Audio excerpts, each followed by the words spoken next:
generación no se atreve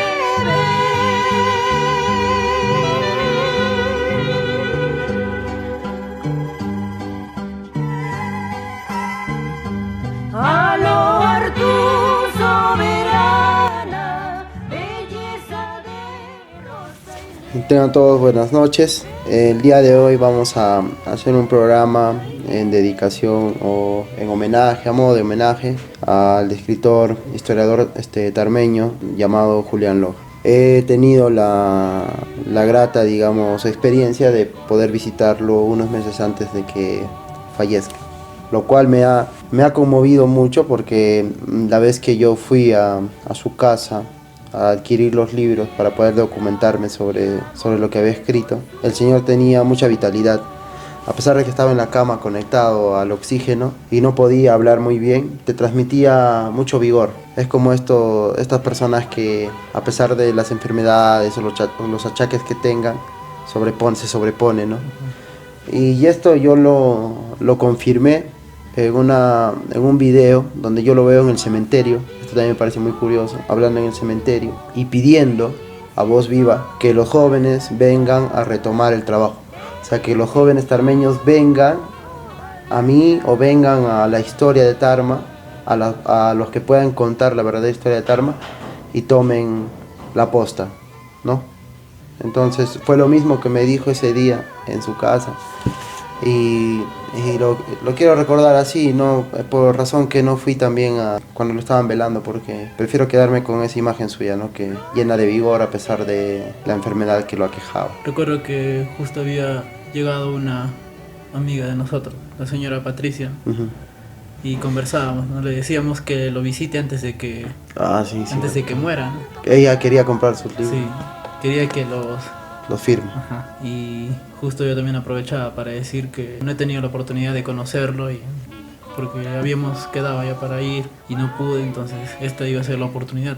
Pero pasan estas cosas que no se esperan. Sí, pues. Y me sorprendió ese comentario sobre lo que me contaste, el vigor que él tenía, como sí. querer continuar. Es como si yo le escribí algo a él, ¿no? ¿Te recuerdas? Es como si estuviese Ruth al pie, a pesar de que estaba en la cama tirado, es como si estuviese de pie.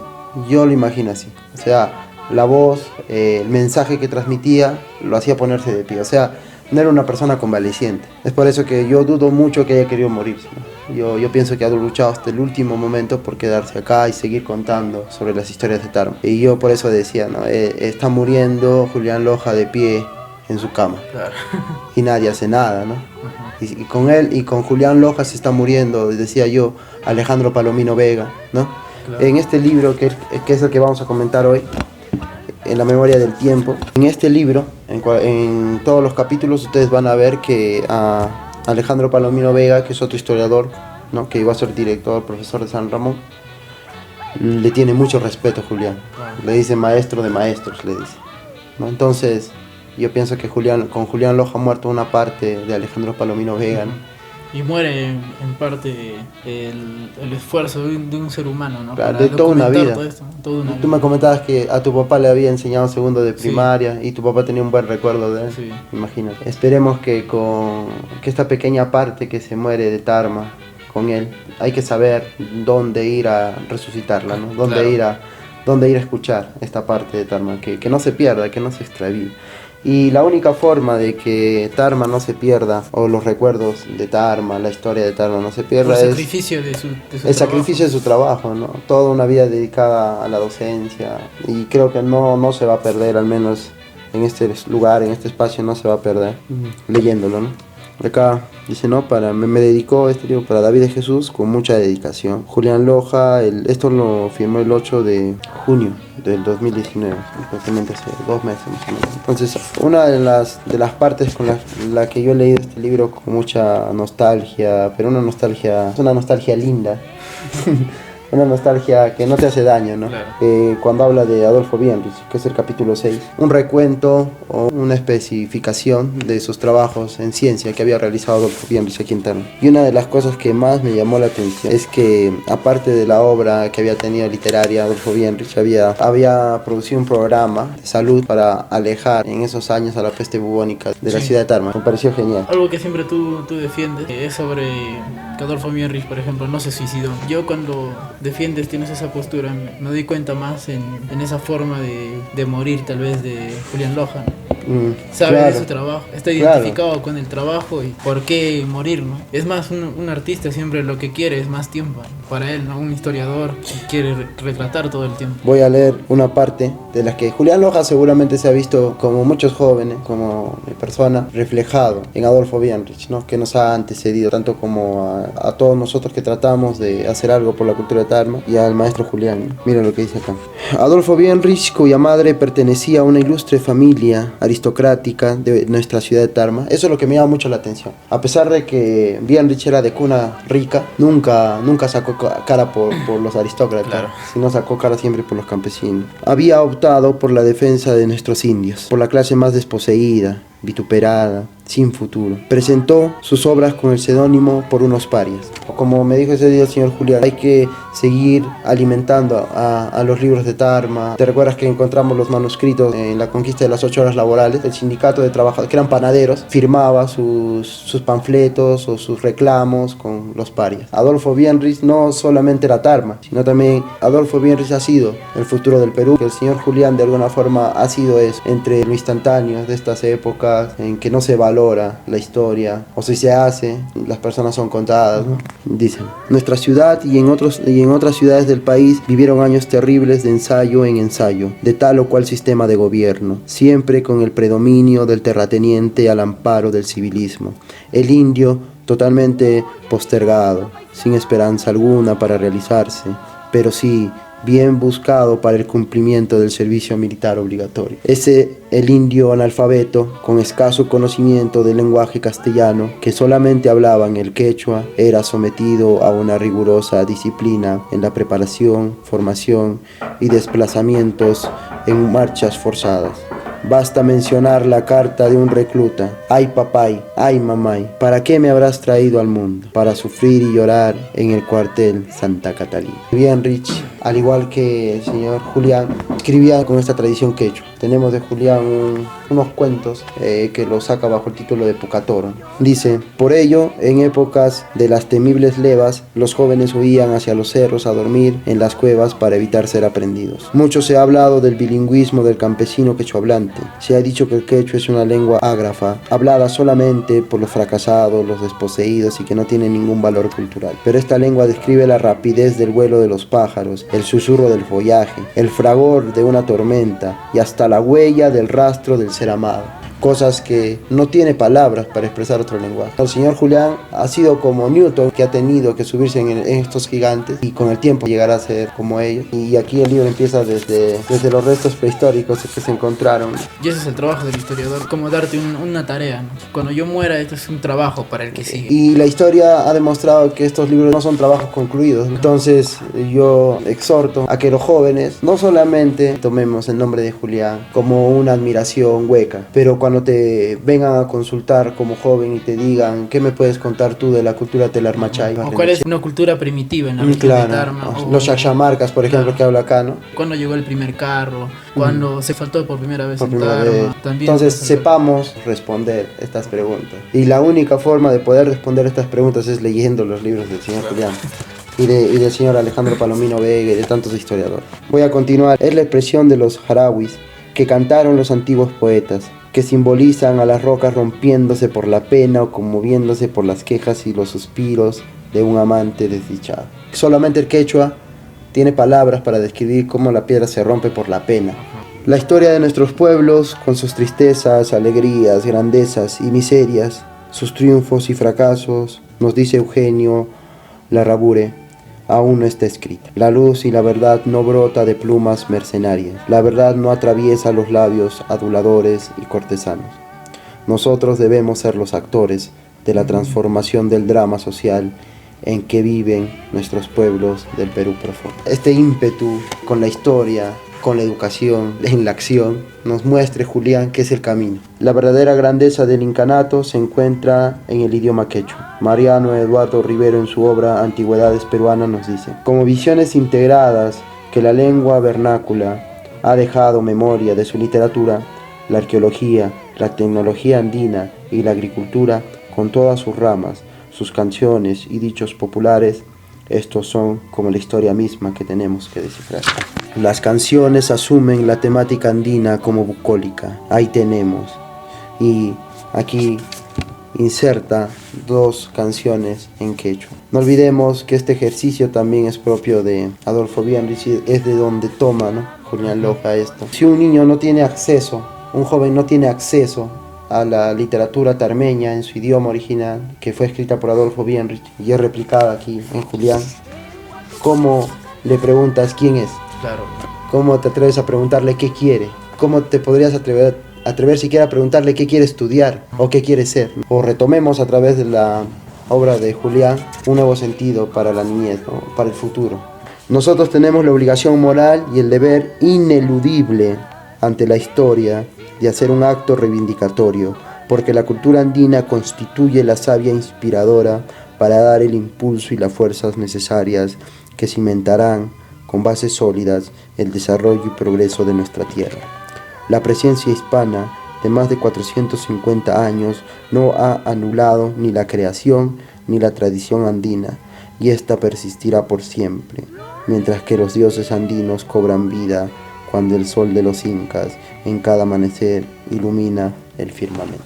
Ahora no vaya a surgir esta clasificación de decir, ¿no?, el señor Julián era indigenista. Se le trata de menospreciar, claro, como género literario, como género artístico. Sin tener información sobre de dónde proviene tal vez este término de indigenismo, en sí fue solo una definición que limitó, ¿no?, a seguir haciendo otro tipo de arte, a darle otro nombre. Claro. El artista y su trabajo es solo lo único que conoce. No olvidemos que si se quería catalogar, y se ha catalogado así, como el neoindigenismo, ¿no?, a Heliodoro Barras Vicuña, que a mí me parece una estupidez, porque Heliodoro Barras Vicuña era una persona que escribía textos de Spinoza, leía filosofía griega, filosofía alemana, se sentía un filósofo, se identificaba mucho con Kant. Vemos un señor Julián que cita a autores alemanes. Para un artista es fácil reconocer la belleza, para un historiador es fácil reconocer los datos históricos precisos. Basta que un poeta o un historiador pueda reconocer,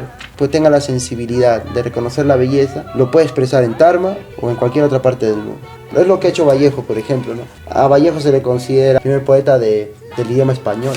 A eso me refiero, se hace universal. Yo quisiera leer algo sobre Marta Traba, que habla sobre estos términos. Frente a la problemática de un arte americano, sostiene que el verdadero arte americano no puede depender de las fórmulas en las cuales se ha plasmado el mexicanismo o mediante las cuales se ha pretendido orientar una pintura americanista.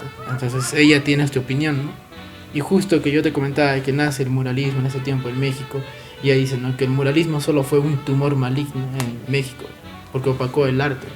El verdadero arte que surgía fue opacado por el muralismo. Si bien es cierto, en los libros de Julián Loja o en el trabajo de Adolfo Bienrich, reinventan la identidad de todo un pueblo, y es lo más hermoso que alguien puede hacer, ¿no? Cuando dice: el artista americano debe ser sensible a la realidad económica o social de su propia tierra. El drama de la miseria, del hambre, de la enfermedad, de la explotación del hombre por el hombre no puede pasar frente a él sin estremecerle, sin hacerle clamar justicia con los puños crispados. El hombre americano no puede dormir tranquilo cuando la tragedia del dolor y de la miseria golpea cada instante en su conciencia, y el artista debe ser ante todo un ser solidario con los sufrimientos, las tragedias y los avatares de sus pueblos. Nadie puede dudar que en este sentido el artista americano debe estar comprometido con esta lucha para conseguir una sociedad fundada en los valores humanos y en la cual cada individuo cumpla su destino con el aporte que la civilización y la cultura deben entregar. El desarrollo y mejoramiento de un pueblo no termina tampoco llenando llenando estómagos, construyendo casas o enseñando a leer. Es preciso que el hombre encuentre todos los medios necesarios para su valorización completa, para que no sea una buena bestia bien alimentada y guarnecida del frío, de la enfermedad y del dolor físico. Me parece muy importante cuando se sometía al indio y se perdía toda esta identidad, una identidad que no se tenía. Si nosotros abarcamos muchos años atrás, no se ha buscado una identidad. El reinventar de Adolfo Bienrich, el darle este trabajo a Julián Loja también es un sacrificio muy completo, ¿no? Como decía Heidegger, ya no es el ser por el ser, ¿no? Sino es el ser para el otro. Hay una parte muy interesante que yo no he visto que han tratado en otros libros, otros historiadores tarmeños, que es sobre los jirones de Tarma. Vamos a hablar primero del jirón Arequipa. En la primera cuadra del jirón Arequipa dice que en 1822 se crea la primera escuela de Tarma. Faustino Sánchez Carrión, por orden de Simón Bolívar, designaba como profesor al R.P. Fray Vicente Ortiz, de la Orden Mercedaria, prior de la Capilla del Señor de la Cárcel de Tarma, quien establece una escuela popular de primeras letras y artes. El aludido sacerdote percibiría por sus servicios de dirección y enseñanza la suma de 12 pesos mensuales de fondos de la Capilla del Señor de la Cárcel, totalmente controlado. Esta es una de las cosas que debe interesarles más a la juventud, porque es algo material, es algo que tú puedes salir y ver. En la séptima cuadra estaba la casa de don Juan Lavado Castro, más conocido como Ventanita, ¿no? Ventanita. Y aquí están todas las canciones, ¿no? Chihuaquito, que vas volando. Voy a leer una breve reseña, ¿no?, de lo que dice. La cuadra de Ventanita, el legendario cantor de la música tarmeña, pedestal de la tradición, crepúsculo de una alborada que despierta ofreciendo nuevas esperanzas. Y creo que esto es propio del tarmeño, o al menos tarmeño que sabe reconocer la belleza, ¿no? No le mete el verso, es una prosa poética. Voces lanzadas al viento llevando pedazos de sufrimiento, amor apasionado de toda una vida que se dibuja en el celaje de los años que no volverán. Bordón de aquella guitarra o mandolina que llora por un amor perdido, como ecos del recuerdo de los mejores tiempos. Aromas de incienso, mixtura de flores en solemnes procesiones del Cristo Redentor de Pachacamilla. En ese lento desplazamiento, un mar morado entonando las sagradas notas del Señor de los Milagros, con el palpitar de los corazones de sus devotos, llenos de misticismo, bajo oraciones de fe y devoción. La ciudad de Tarma es tierra de poetas y cantores.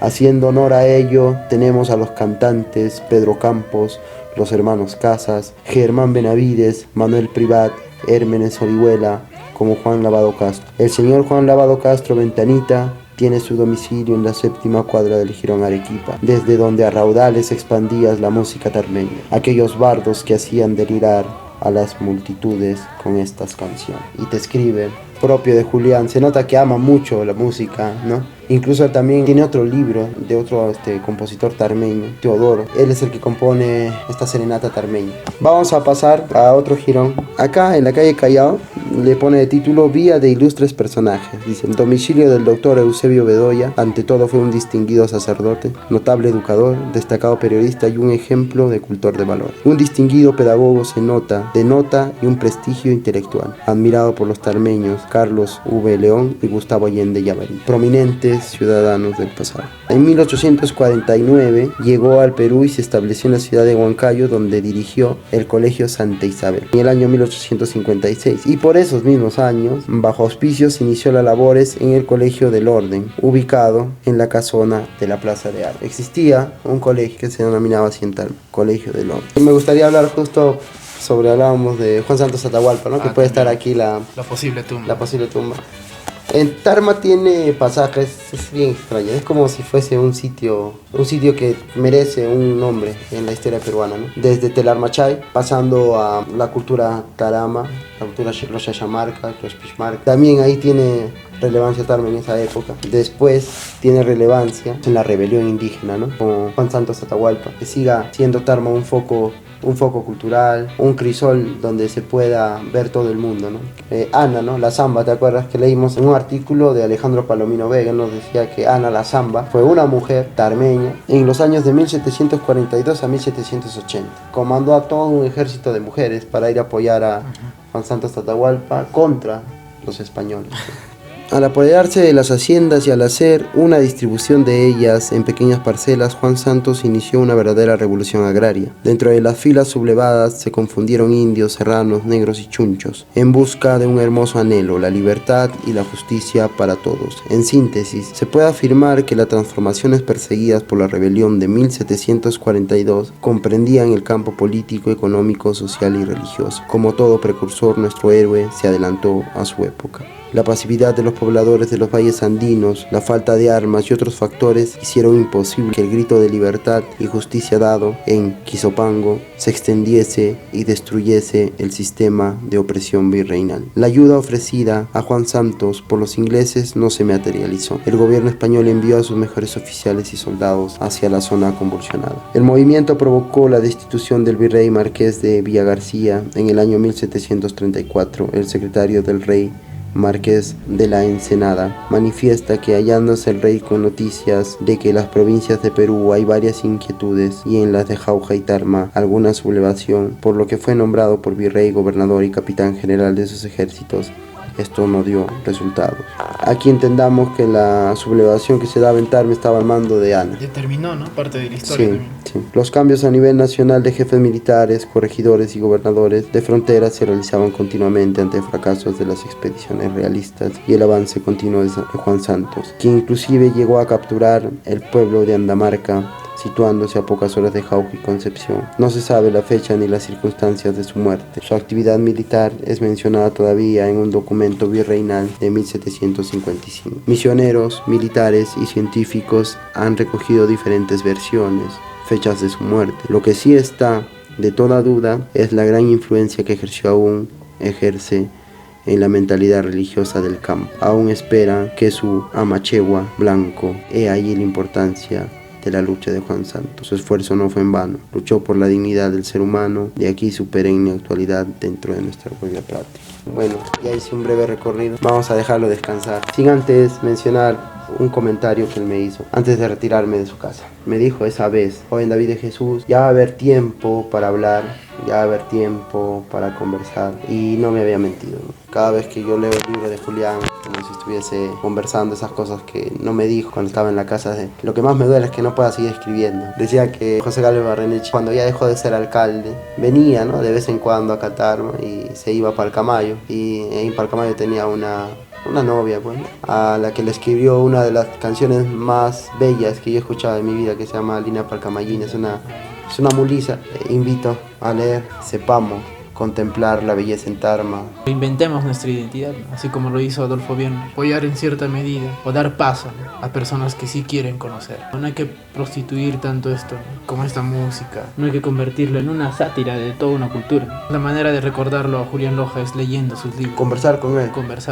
Un libro siempre es una forma de conversar. Y mi más sentido pésame a la familia. A Tarma. Así es que atarme a toda una generación. A toda la historia de Tarma. A toda la historia de Tarma. Mi más sentido pésame a la historia de Tarma. Eso sería lo correcto. Pedirle encarecidamente a toda la familia que si Julián tiene algunos manuscritos con bastante criterio, puedan hacernos ese regalo de poder publicar lo que él no ha podido hacerlo en vida. Eso sería todo.